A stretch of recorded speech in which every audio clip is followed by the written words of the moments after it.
Chief. I talked as best I can from one Australian to another, and I'm sure inadequately expressed my sense of sorrow. I think it showed a side to John Howard that people hadn't really understood. His capacity to relate to them. And very sort of non-John Howard, but in reality, that was him.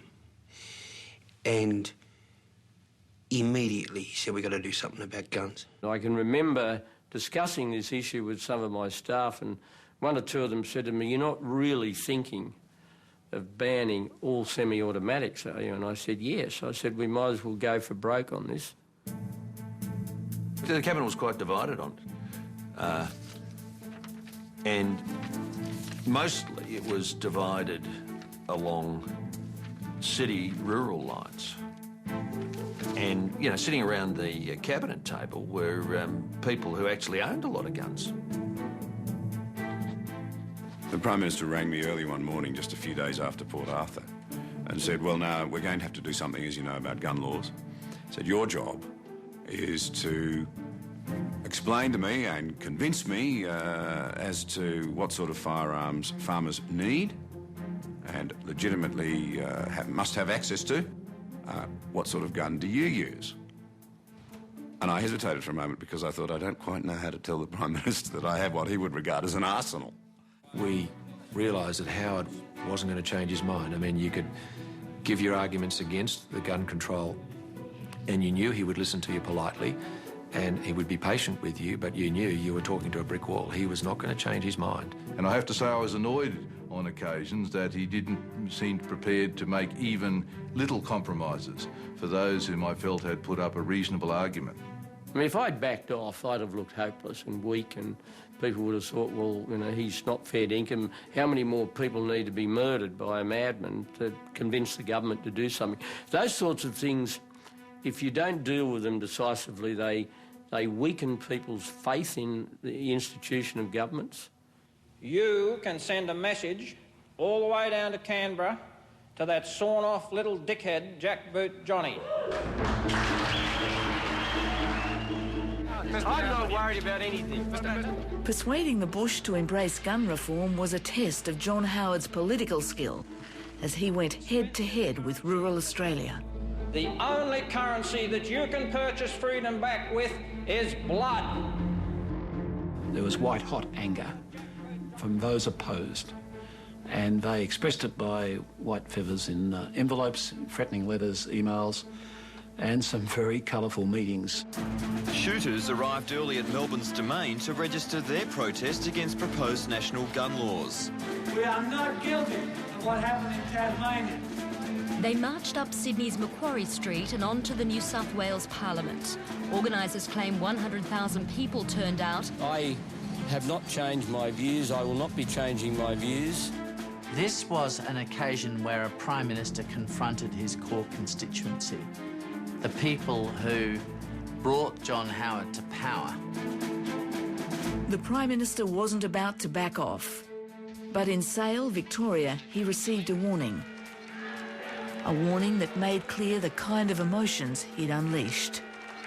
Head of security came to the Prime Minister and he said, PM, we've just had a report that we've never had before. This is really, really serious. The AFP tell me they've had a quite explicit warning. The local police have had a quite explicit warning that somebody's going to shoot you.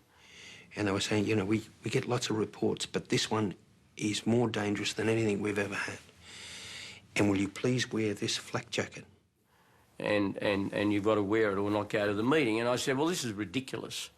I don't know if they're right or wrong, but I have no idea how I would go and tell Jeanette and your family that we were warned for you to wear this flak jacket, you didn't, and you got shot. I have just no idea how I would say that to your family. I'm sorry about that, but there is no other way. There is no other way. Bullshit, Johnny! And it is always... You know, I grumbled and I argued with him, and in the end I thought, oh, well, this is stupid, I might as well wear it. And I'm sorry I did. I really am. I felt a bit of a goose afterwards for having worn it. But that is an element of turning around the culture in this country, and that is the reason why the government has taken a decision that it has taken. But John Howard's dogged determination paid off. 3 months after declaring a war on guns, the Prime Minister had won the day.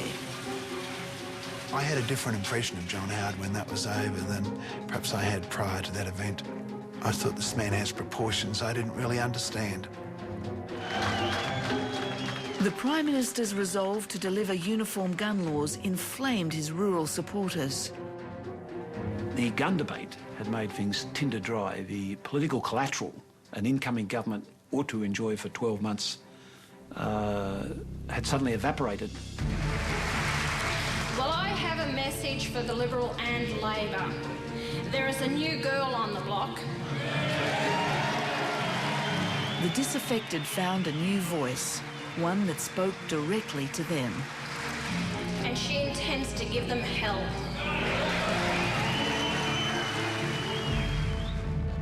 If there is any one single factor that triggered support for Pauline Hanson, it was the guns debate. Those people went over to One Nation, appalled that they had been betrayed by the Liberal and National parties. She was able to parley gun ownership back into this anti-Canberra, anti-elite, anti-special welfare campaign that she was on. This suggestion that without guns we wouldn't have got Pauline Hanson is not something that I accept for a moment. I call the honourable member for Oxley. Yeah. Thank you, Mr. Acting Speaker.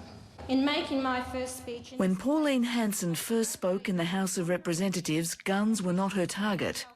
Others were in her sights. I believe we are in danger of being swamped by Asians. Of course I will be called racist, but if I can invite who I want into my home, then I should have the right to have a say in who comes into my country. Now, you've got to remember that Hanson had been sacked by us as a candidate. So when I heard these comments, I thought to myself, well, that's why she was sacked. Wake up, Australia, before it's too late. It was just a diatribe of bitterness and hatred and factually incorrect statements that I knew were ones that had to be countered and countered very quickly. But John Howard remained silent. My view, however, was that a full frontal attack from the Prime Minister only elevated it.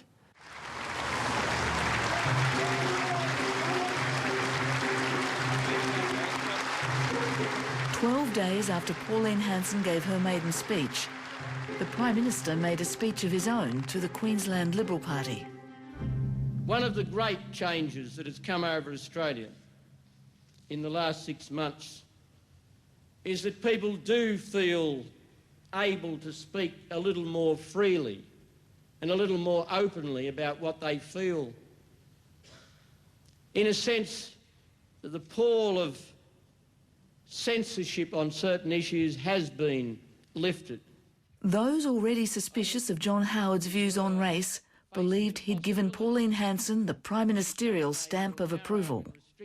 In Queensland, to talk about lifting the pall of censorship when Hanson was the person that was actually on fire, in my view, was to give the wrong speech in the wrong place at the wrong time, and it showed an ambivalence that he always had in relation to the views of Pauline Hanson. And I did make some remarks about a pall of censorship being lifted. And those remarks were not designed to give a green light to Pauline Hanson or indeed anybody else, but they were a statement of what I believed. The Prime Minister, and I might add the Treasurer, throughout all of that stood steadfast in the view that if you ignored her, she would lose oxygen and ultimately wither.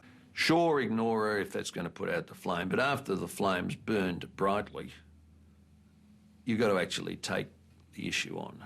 And I think we should have taken the issue on earlier. John Howard's cabinet colleagues broke rank and condemned Pauline Hanson. The Prime Minister would not tolerate public dissent. I remember one occasion when there was something in the paper that I'd reported